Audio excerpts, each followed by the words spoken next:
So far, we've seen that we can do many things in Reason using principles of functional programming.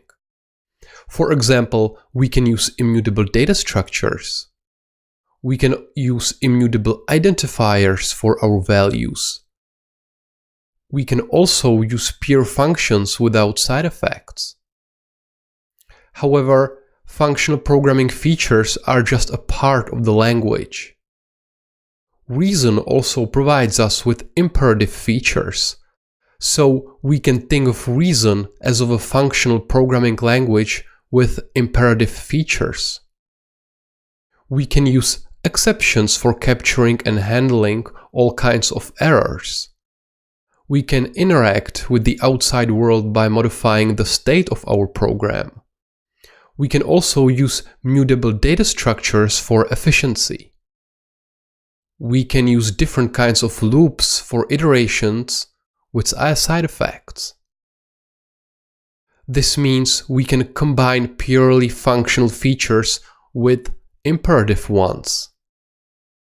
And thanks to Reason's strong type system, our program will remain type safe. In the upcoming sections, we will talk about Reason's imperative features. And we will start with the unit type.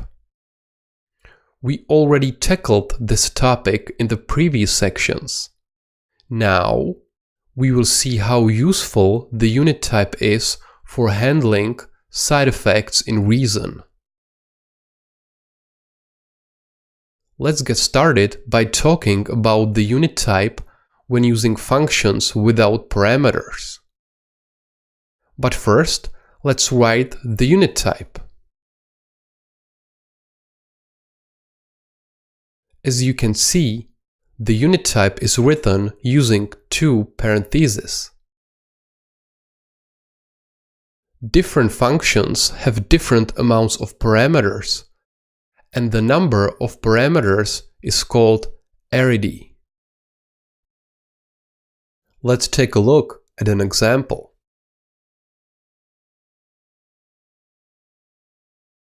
We defined the add function, which expects two arguments and adds them together. We can also say that its arity is 2 because it expects two arguments. On the other hand, functions expecting 0 arguments are called nullary functions. Nullary functions are functions without arguments. In programming languages where we have nullary functions, such as in JavaScript, we can call the function without any arguments. But what about Reason? Let's define the add function again, but this time expecting 0 arguments.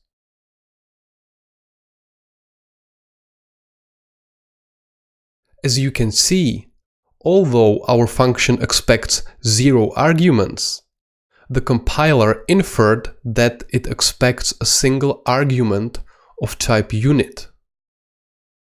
So in Reason we don't have nullary functions. This means that a function always expects at least one argument. So in Reason we don't have nullary functions. This means that a function always expects at least one argument. So if we want to call this function, we need to pass it the value of the unit type as an argument. And we already know that the unit is represented by two parentheses.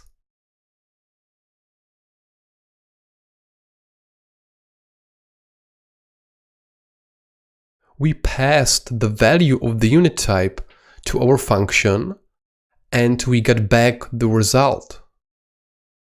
So when a function doesn't have any parameters, we can call it by passing it the unit type. Let's try to call our function again without the inner parentheses.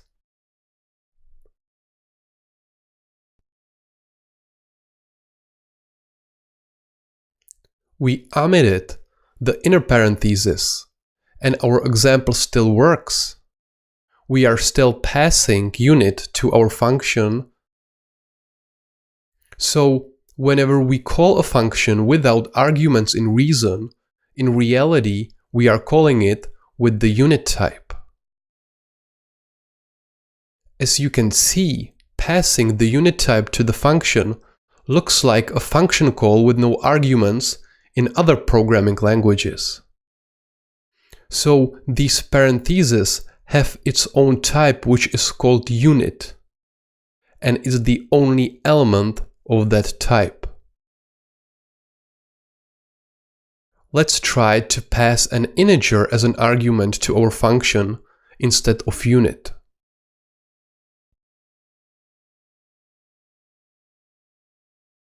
As you can see, the compiler is telling us that we have a type error, since we are passing the integer type instead of the unit type. So, unit is just another basic type in Reason. This means that we have 6 basic types in Reason: integer, float, character, string, boolean, and unit.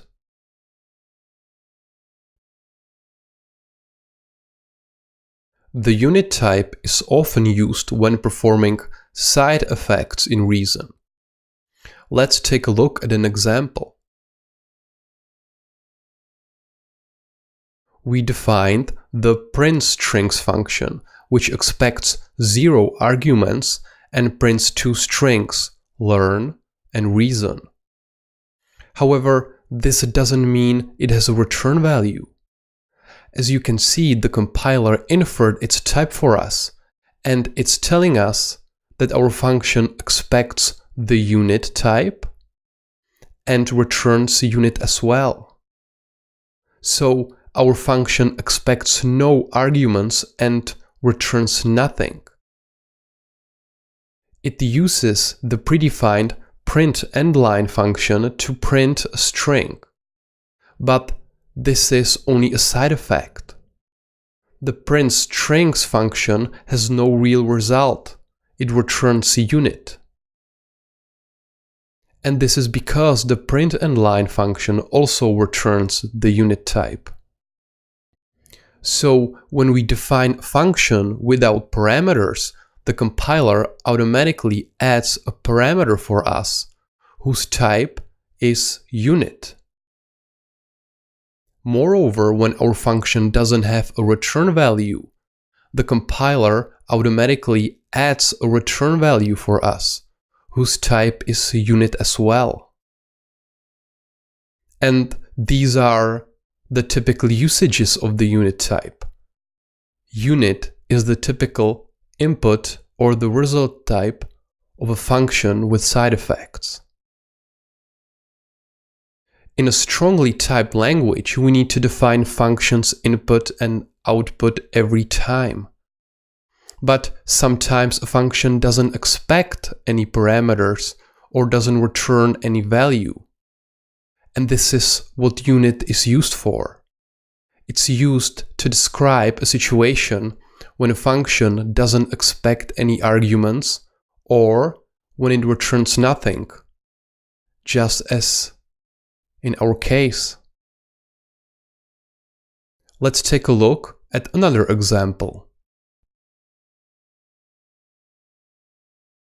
The predefined printInt function expects an integer argument and returns unit. This means it performs side effects by printing the passed integer. Let's call this function.